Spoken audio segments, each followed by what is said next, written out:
Hello दोस्तों, कैसे हैं आप सभी। आशा करते हैं आप बिल्कुल अच्छे और स्वस्थ होंगे। दोस्तों आज की इस वीडियो में हम लोग देखेंगे मैथ के क्वेश्चन को, और मैथ के हम आपके लिए उन सारे क्वेश्चनों को लेकर आए हैं जो एसएससी जीडी 2021 में पूछ लिए गए हैं। ठीक है, जैसे कि देख लीजिए, ये जो हम क्वेश्चन कराएंगे ना, आपको कराएंगे एसएससी जीडी 2021 में 18 नवंबर को फर्स्ट शिफ्ट में जो पेपर मैथ के पूछे गए हैं उन क्वेश्चनों को आज हम लोग देखेंगे। इससे पहले भी हम लोगों ने रेगुलर क्या देख रहे हैं, रेगुलर रीजनिंग का देख रखा है। उस वीडियो का लिंक आपको इस वीडियो को प्लेलिस्ट करके लिंक मिल जाएगा, वहां पे जाके आप आसानी से देख सकते हैं।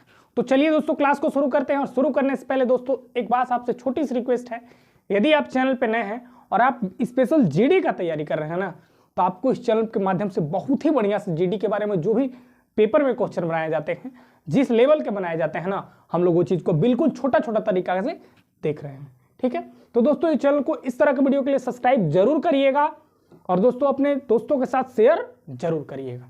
चलिए दोस्तों क्लास को शुरू करते हैं।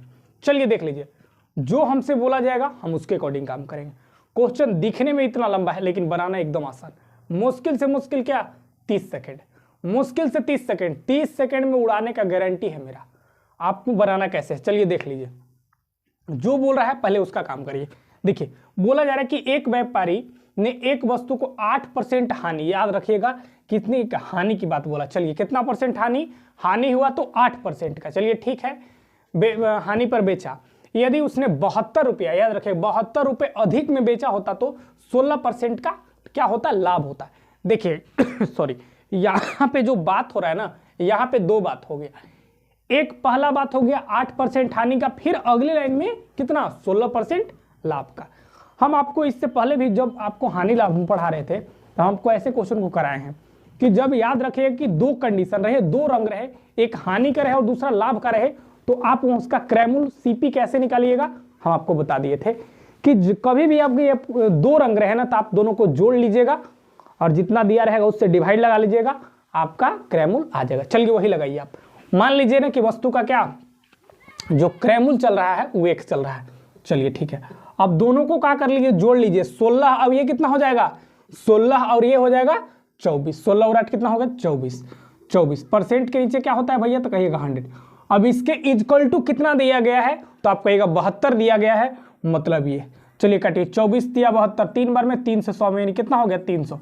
यानी वस्तु का कॉस्ट प्राइस कितना निकल कर आ गया ना, तो 300। देखिए कितना टाइम लगा, यानी option number B is the right. तो ऐसे आप आराम से एग्जाम में बना लीजिएगा बिल्कुल आसान तरीका से। हम आपके लिए जो लेकर आए हैं सिलेक्टेड क्वेश्चन को लेकर आए हैं जो एसएससी जीडी में पूछ लिए गए हैं, और क्वेश्चन का लेवल मैथ का इसी टाइप का होता है। ठीक है दोस्तों, अब चलिए नेक्स्ट क्वेश्चन देखते हैं। अब निम्न व्यंजक का मान ज्ञात करिए।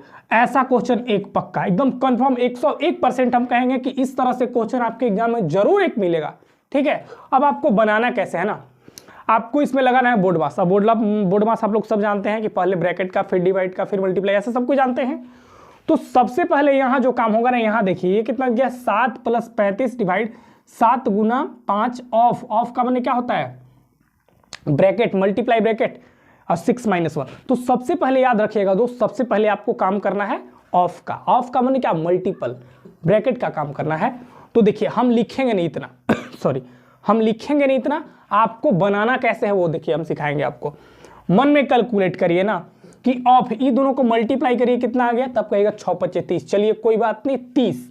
अब इससे डिवाइड, पहले डिवाइड का फिर डिवाइड, तो कितना बार में 5 बार में, यानी इसका 5 आया, अब इसका हो गया 30। कितना हो गया 30। ठीक है, अभी क्या हो गया -1 देख लीजिए। ठीक है ना, ये कितना होगा 6 × 5 = 30। चलिए ठीक है भैया, -1 ठीक है। अब इससे इसमें डिवाइड लगा तो 5 बार में, अब प्लस यहाँ क्या है तो 7। चलिए निपटा दीजिए, आपका आंसर आ जाएगा। फिर यहाँ के बाद गुना का, तो 5 × 3 = 15, 150, 150 कितना हो जाए 150 7, 150 मैंने 150 7 57, 157 - 1 यानी कितना हो जाएगा आंसर इसका 156। सब काम को आप ऐसे ही करना है, ऐसे ही आपको एग्जाम में लगाना है जैसे हम लगा रहे हैं, इनकी बारी बारी स्टेप बाय स्टेप कर रहे नहीं। आपका टाइम ऐसे जाएगा, आपको ऐसे लगाना है एकदम जल्दी से, एकदम झट मानी कैसे बना दीजिएगा वैसे करना है आपको। ठीक है, यानी 156 इज द राइट आंसर, यानी कि ऑप्शन नंबर डी। ओके, चलिए समझ में आ रहा है कि नहीं, आपको कमेंट बॉक्स में जरूर बताना है, और यह कंटेंट कैसा है, कैसा वीडियो लग रहा है आपको कमेंट में जरूर बताना है दोस्तों। ठीक है, चलिए अब आगे देख लीजिए। दो धनात्मक संख्याएं 7 और 4 अनुपात में है। यदि उनके वर्गों का अंतर वर्ग का अंतर कितना है 297 है, तो दोनों संख्याओं का योग क्या होगा। यहाँ हम पे डबल ट्रिक एकदम धमाकेदार ट्रिक के साथ आपको बताएंगे। देखिए हम उतना लाम लिफाफा कुछ नहीं जानते हैं, बस हमसे पूछ कर रहा है कि दोनों संख्याओं का योग, क्या पूछ रहा है भैया, दोनों संख्याओं का योग। चलिए देख लीजिए, तो दोनों संख्या का योग क्या होगा। मान लीजिए ना कि आप संख्या क्या चल रहा है, मान लीजिए कि संख्या आपका x चल रहा है, क्या चल रहा है x। जब इसको जोड़िएगा तो कितना हो जाएगा, तो कहिएगा 7 और 4 11, क्या चल रहा है 11। मान लीजिए 11 एक चल रहा है ना। अब इसका 11 माने जो भी मेरा वैल्यू आएगा x का, उसमें 11 से गुना करा देंगे, मेरा आ जाएगा आंसर। ठीक है, अब चलिए ये तरीका 11 से गुना करा देंगे, मतलब क्या कि जो भी मेरा अब आंसर आएगा वो 11 का मल्टीपल आएगा। नहीं समझ में आया, फिर समझिए एक बार। हम बोल रहे हैं दोनों संख्या का योग। अब दोनों संख्या का योग आप कैसे निकल, कहिएगा सर 7 + 4 माने 11 आएगा ना। चलिए 11 आएगा। अब जो भी संख्या आएगा उसमें मान लीजिए को नंबर को लेके चले हम x, तो x में 11 से गुना करा देंगे, मतलब जो भी होगा 11 का मल्टीपल होगा। तो ऑप्शन में देखिए तो 11 का मल्टीपल कौन है, मतलब 11 का मल्टीपल क्या 11 इससे कट सकता है, कहिएगा नहीं। चलिए 11 कटे वाले में 42 आता है, नहीं। 11 कटे वाले में 32 आता है, नहीं। यानी कौन आता है 11 तिया 33, ऐसे लगाना है। चलिए ये तो एक शॉर्ट फॉर्मूला हम बता दिए, एकदम शॉर्ट। अब थोड़ा सा इसके अकॉर्डिंग देख लेते हैं। चलिए इनके वर्गों का अंतर, वो वर्गों का अंतर आप कैसे निकालते हैं, वर्गों का अंतर आप निकालते हैं भैया। 7 का वर्ग कितना होगा, तो 49 कितना हो जाएगा 49x² माइनस कितना 4 चौको 16, ये हो जाएगा 16x²।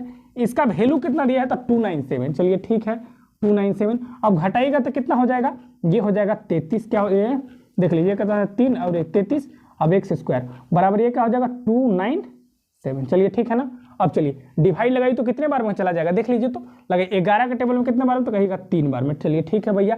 फिर 11 दूना 22, 11 7 70 और 3 9 27, यानी x² बराबर कितना आ गया 9। यहाँ से x का वैल्यू हम निकालेंगे तो कितना आएगा ये सॉरी ये इधर स्क्वायर में उधर गया रूट में, मतलब x 9 का रूट कितना होता कहिएगा 3। चलिए ठीक, x का वैल्यू हम देख लीजिए कितना निकाल के लेके आ गए, x का वैल्यू हम 3 निकाल के लेके आ गए।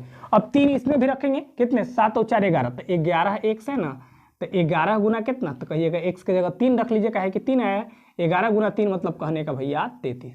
आपको ये वाला आसान लगा कि ये वाला, चलिए देख लीजिए। तो आपको एग्जाम में एकदम शॉर्ट से शॉर्ट बनाना है, लॉन्ग का वहां पे कोई काम नहीं है। जितना जल्दी झट से आप बनाएगा उतना ही पटवानी आंसर आ जाएगा। ठीक है, यानी ऑप्शन नंबर क्या है, ए इज द राइट। तो आप जैसे समझ सकते हैं हमने आपको दोनों बताया। अब चलिए अगला देख लीजिए ना। अगला आपसे क्या बोल रहा है कि ए और बी की आय का अनुपात कितना है, ए कितना है 4 का है, अब ये 3 का है। चलिए ठीक है, मतलब क्या कर लिख दें 4/3 लिख देते हैं। चलिए ठीक है भैया 4/। अब से 7 वर्ष बाद जब भी आयु का क्वेश्चन रहे, एज प्रॉब्लम क्वेश्चन रहे, तब बाद वाले में क्या किया जाता है प्लस, और पहले वाले में क्या किया जाता है माइनस। मान लीजिए कि जो आयु चल रहा है x चल रहा है, तो ले लीजिए 4x और इसका ले लीजिए 3x। अब बोला कि 7 वर्ष बाद के लिए आप क्या करिए, तो प्लस करिए।